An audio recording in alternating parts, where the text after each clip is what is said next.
Phyang constitution के सभी लोगों को मेरे तरफ से प्यार भरा नमस्कार।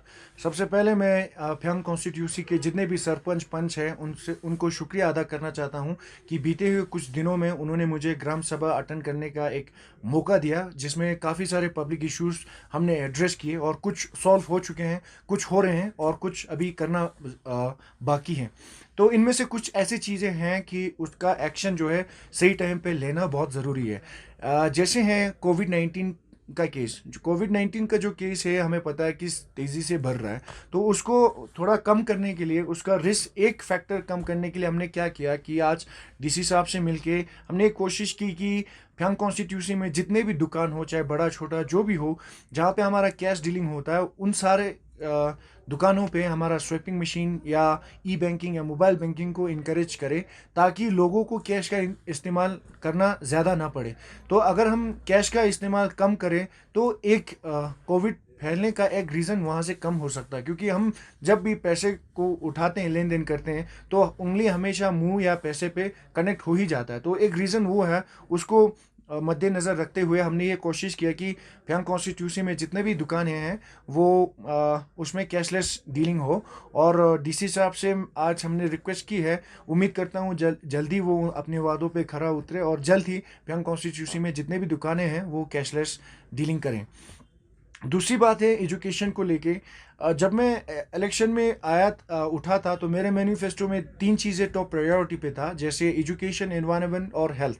तो एजुकेशन को लेके मेरा मकसद था कि हमारे फ्यांग कॉन्स्टिट्यूशन में जितने भी गवर्नमेंट स्कूल्स हैं वो पूरा स्मार्ट स्कूल बने, डिजिटलाइज स्कूल बने।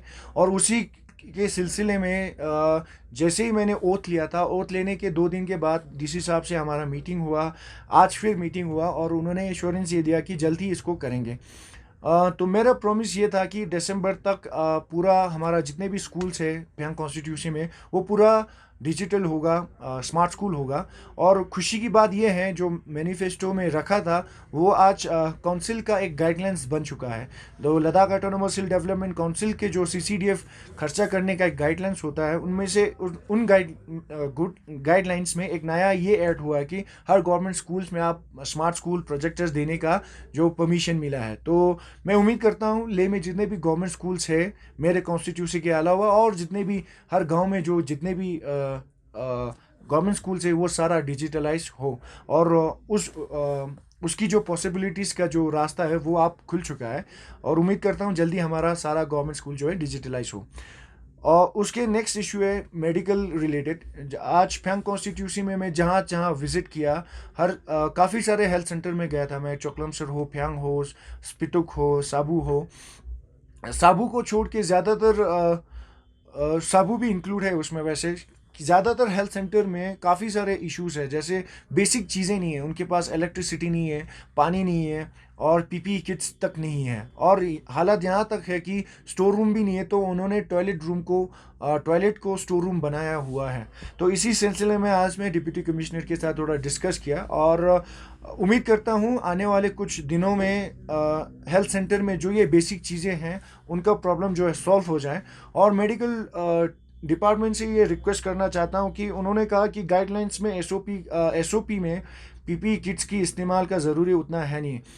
मैं उनसे ये निवेदन करता हूँ कि फ्यांग कॉन्स्टिट्यूशन में अगर एसओपी में पीपीई किट्स हो या ना हो, लेकिन सारे मेडिकल स्टाफ को पीपीई किट्स पहनना पड़ेगा। ये लोगों से ज़्यादा मेडिकल नर्स, हेल्थ वर्कर्स, उनकी सेफ्टी के बारे में है। अगर उनमें से एक को पॉजिटिव आया तो पब्लिक जितने भी प्रॉब्लम में है उनको देखने वाला कोई नहीं है। तो ऐसे सिचुएशन में हेल्थ वर्कर का सेफ्टी होना बहुत ज़रूरी है। तो इसीलिए आपके एसओपी में पीपीई किट्स हो या ना हो, लेकिन फ्यांग कॉन्स्टिट्यूशन के लोगों को, हेल्थ वर्कर को ये पीपीई किट्स होना चाहिए और उनको ये पहनना भी ज़रूरी है। तीसरी चीज़ है जो बीपीएल कार्ड है। फ्यांग कॉन्स्टिट्यूशन तकरीबन 9645 लोगों का एक कॉन्स्टिट्यूशन है, जहाँ पे अब पहले सिफारिश बोले या किसी भी पॉलिटिकल पार्टी ने जितने भी सिफारिश किए हो या किस तरह से उन्हें मिला, उसका रीज़न मुझे पता नहीं है। लेकिन बीपीएल कार्ड होल्डर काफ़ी ऐसे हैं जिनको जो डिज़र्व नहीं करते हैं, कुछ लोग ऐसे हैं जो डिज़र्व करते हैं। लेकिन इन दोनों को छोड़ के जो वेरिफिकेशन के लिए डिपार्टमेंट ने अपना रिकॉर्ड के लिए इंफॉर्मेशन ले गए थे, तो जितने डिजर्विंग बीपीएल कार्ड होल्डर हैं उनका अभी तक रिन्यू नहीं हुआ है। तो आज डीसी सर से ये रिक्वेस्ट किया था कि जल्दी से ये री वेरिफिकेशन हो। और मैं ग्रास रूट पॉलिटिक्स पे जो काम करते हैं, जैसे नंबरदार हो, मेंबर हो, सरपंच पंच, सबसे रिक्वेस्ट करना चाहता हूँ कि अब आने वाले दिन में जब भी बीपीएल कार्ड के रीवेरिफिकेशन के लिए जब भी डिपार्टमेंट से लोग आए, तो जो डिजर्विंग लोग हैं, जो फैमिली सही में फाइनेंशियली साउंड नहीं है, जो बीपीएल कार्ड को डिजर्व ही करते हैं, उन्हीं लोगों का लिस्ट दे और आलतू फालतू ना दे। तो लास्ट में प्रेस क्लब ले और जितने भी मीडिया फैटर्निटी है उन सबको आज यहाँ पे शॉर्ट नोटिस में आने के लिए सबको प्यार भरा नमस्कार और थैंक यू वेरी मच।